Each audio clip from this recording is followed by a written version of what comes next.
Hello, my name is Marc Sommerfeld. Welcome to my shop. Today we're going to be demonstrating our new little junior raised panel set. You can do a lot of things with this little set. We even have plans for some of these things. This little desktop series we have here is a little envelope holder right here. We have a pencil holder and a paper tray. That's been very popular. We also have plans for this little baby grandfather clock that stands about 3 foot high. You can see where we incorporate all the raised panels and all the ends here in the front and the back and so forth. Also, I think our most popular item has been this little doll cradle. And you can see where we got the raised panels on the ends and on the sides. And it's very unique. You can do a lot of things with this. And what's nice about it, you can use some exotic woods in some of this stuff because you're not using very much stock. In fact is, when I was building cabinets, I think I could have built some of this stuff here just out of my scrap barrel. So it's a very useful little tool. And today what we're going to do is we're going to start and we're going to build this doll cradle, and I'll show you how we can do that using this set. Okay, to get started building this cradle, we have a set of plans that's going to help you a lot. And these plans feature full-size drawings to cut out all the shapes and pieces you need. We also have available a series of templates here for all the curves, and that will help a lot too. The first thing we're going to do when we start building this is we're going to build the 2 side panels here first, which feature 2 raised panels. And the first thing we're going to do is cut the copes on the ends of these 2 rails here, and also we're going to cut a cope on the top of this little middle stile and the bottom of this little middle stile. And this is the bit we're going to be using, our cope cutter. So what we're going to do is stick this into our router and get started. Okay, here's our cope cutter. We're going to stick that into our router and snug it up. Our left hand goes in and pushes in the spindle lock. Our bent wrench tightens it up. And we're going to take our insert ring, stick it on here, and we're ready to set the height.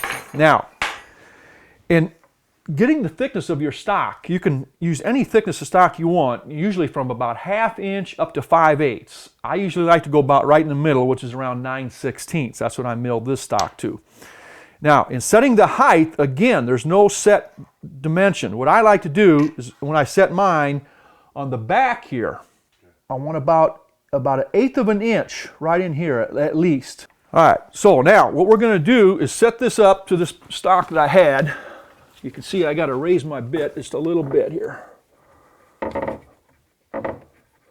All right, about there. We got her set. Now we're going to leave that router bit set to that height for the entire time we build this whole project, because as you know, all of our bits are preset to the same height, and we'll show you how we do that later. All right, we've got that bit set to the correct height. What we're going to do now is bring our fence over, lock it into our pivot point. Then all we have to do is bring any old straight edge. Here's a straight edge right here. We're going to line that bearing on the middle of that bit up flush with our bearing. Lock the fence down. We're ready to start cutting our cope cuts. Okay, we've got our cope cutter set to the right height, and there's what we're going to make in this first to start with. We're going to cut the cope cuts on the ends of these 2 rails and on the ends of this middle stile. Now, there's different ways you can do this. I'll show you what I used to do, and I'll show you what I do now, so you can do either one. But what I used to do is take a push block on these long pieces, and that's not no problem. Come into here, clamp it, and make your cope cuts. And you're always putting the good side down, cutting your copes. Okay? When you get to the short pieces, it gets kind of dangerous putting your hand that close to the bit there.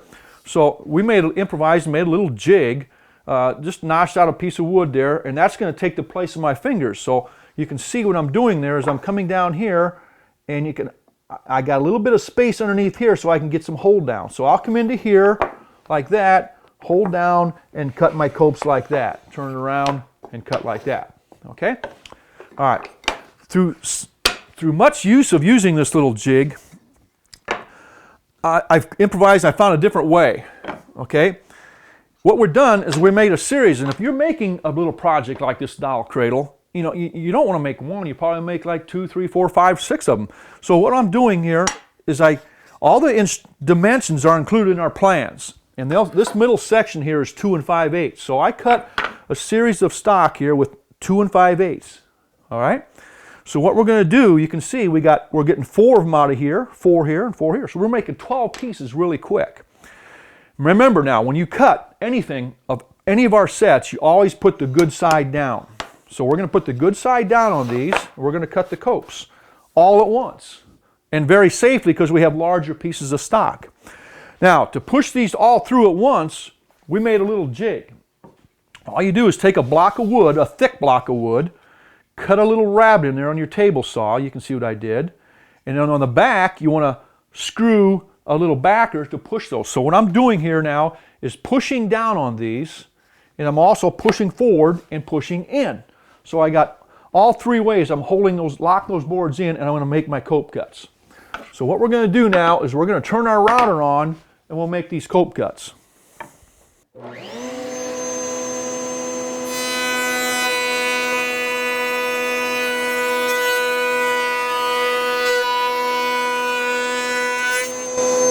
Okay, as you can see, we just cut a dozen cope cuts just like that. Really nice and easy. Now what we got to do next is turn this system around, bring it in here, and cut the cope cuts on the other end.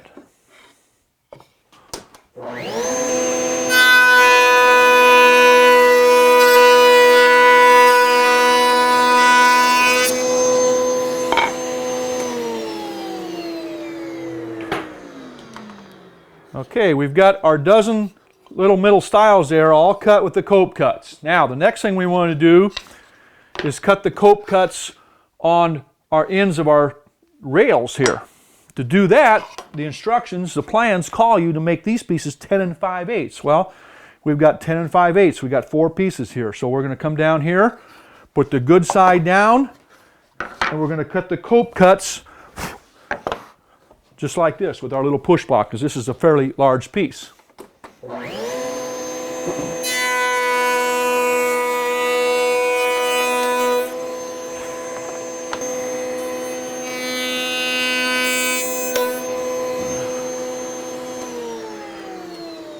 Okay, you can see we have all the cope cuts cut on our rails and our stiles. And if you want to label them like this so you know exactly where everything's going, it really makes it easy. You don't get mixed up. All right, since we got the cope cuts cut, now the next thing we have to do is cut the pattern cuts on these. And instead of putting the pattern cutting bit in and trying to cut a pattern cut on a small narrow piece like that, it's going to be a lot easier to leave this in a large section like this, and we'll come into here, switch bits, and put the pattern cut, and we'll cut the pattern cut while it's on a big piece. After the pattern cut is cut, then we'll take it back to the table saw and simply rip it off 1 inch wide, and we're ready to go. Okay, we're going to stick the pattern cutting bit in. We're going to take our insert out, get rid of the cope cutter now, and stick the pattern cutting bit in. Remember how I said earlier all our bits are perfectly matched to the right height? You can see how the cope and the pattern just perfectly match. All right, so how they're perfectly matched, now what we're going to do is stick that pattern cutting bit into there, and it's going to be perfectly set. Now, you're not supposed to do that because everybody says when you put a router bit into a router, you're supposed to bring it up about 1/8 or 1/4. Why? Because when you tighten up that bit, the bit should have the capability of sucking down the collet to get tight. Well, in the bottom of our collet down here, we stick a little rubber grommet. So now when we tighten up that bit is going to compress against that rubber grommet the same every time, and we're in business, right like that. Okay, we're set to the right height. We're ready to start making our pattern cuts. All we have to do again is take our straight edge on that bearing. There's a bearing on the top. Our straight edge is lined up with that bearing, and we're ready to start cutting the pattern cuts on our rails. Okay, to do that, all we have to do is, the piece is big enough, is just use a push block and run it through on the bearing.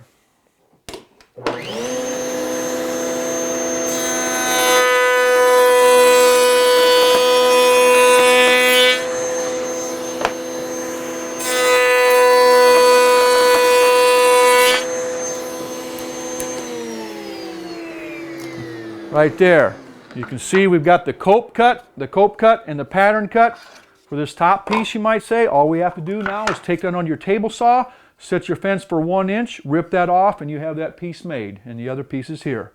And the other side, you would come back again and make the pattern cut on the second piece, rip it off, and so forth. So that's how easy it is to make those pieces. Now, what we have to do next is take the pattern cut on these small pieces, okay? We're doing it the same way, but running it through like that's kind of dangerous too. So an easy way to do this is to line all these up. We're going to cut a series of them all at once, okay? Let's just throw another one in here for extra measure. Now, again, we're going to use that same push block that we had. We're going to line it up here, and we're kind of far away from here. So what I like to do too is take a block like this as a hold down block. We'll bring that back and hook that back here. That way we're pressing down better closer to the bit. We're pressing forward here and pressing in here, and we'll make our cut like that. All right, we'll turn our router on now and show you how that's cut.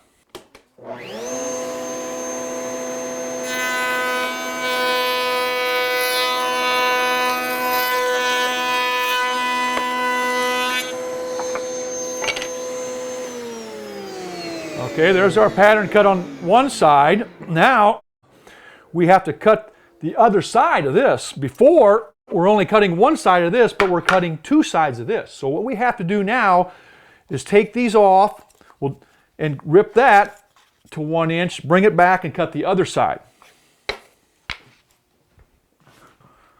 Okay, we just got back from our table saw and we cut all those middle sections into off of this piece here. Remember, we just cut 1 inch strips very carefully on the table saw to get these. Now, what we have to do is take this and cut the pattern cut on the other side. So we're going to set them next to our fence the correct way so we get the right side cut, and always remember to put the good side down when you cut these.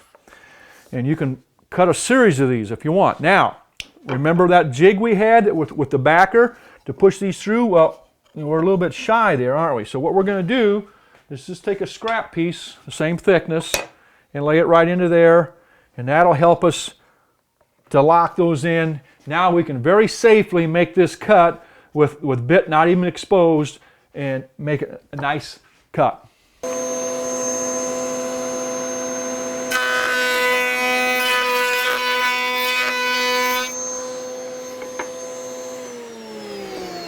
Right there, you can see how safely we made a very intricate cut and very easily done. So we got enough for 2 cradles here. All right, what we've got done now, we've got the middle style done, and we've got the 2 rails done, the top rail and the bottom rail. And you can see how they lock together, right like this. Now, what we have to do next is make the 2 ends. And the 2 ends do not receive a cope cut. All they receive is a pattern cut. And I believe the dimensions call for that 4 inches. So we're going to go get a piece of stock 4 inches. Okay, the last piece we have to do to make this side, the frame for this side, is our 2 stiles on the ends. And they have to be 4 inches, like I said, and 1 inch wide. Okay, we got enough pieces right here to make 1, 2, 3, 4, 1 cradle, 2 cradle, 3 cradles. So what we'll do is we'll bring this down, put the good side down, run this through, and all we have to do is make a pattern cut on one side. No cope cuts at all. So we'll make a pattern cut right like this.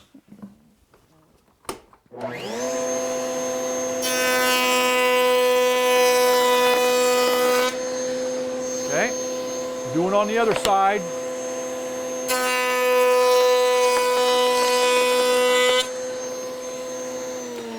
Now, I can bring this back to my table saw, rip this off to 1 inch on each side, take and cross cut them square so they're 4 inches long, and I have 2 cradles right there.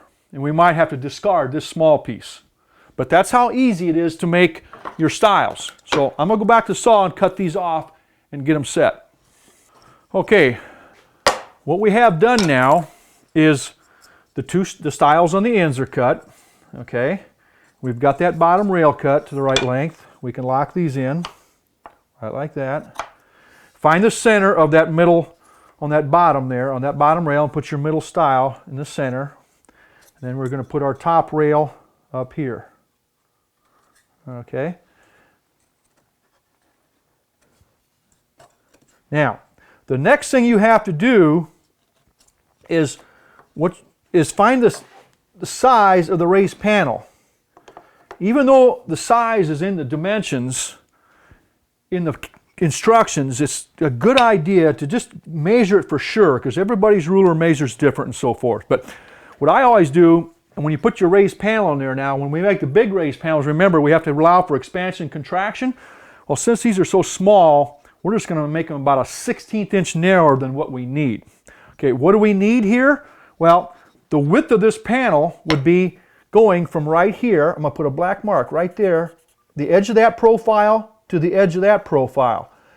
That's how deep our grooves are on the inside. So all we have to do is measure from this point to that point, subtract a 1/16, and that's how wide your panel is. The length now, once you have this in the center, the same thing. You measure from the profile to the profile, subtract a 1/16 of an inch, cut your panel that long, and you're in business. You're ready to start raising your panels, which is what we're going to do next. We're going to take the cope cutter out, put the raised panel cutter in there, the mini raised panel cutter, and I'll show you how we can safely cut the raised panels on a small piece like this. Okay, we've got our panels cut to the correct size. Now all we have to do is change bits and put our panel cutter in. Again, our bent wrench goes on top, left hand pushes in on the spindle lock.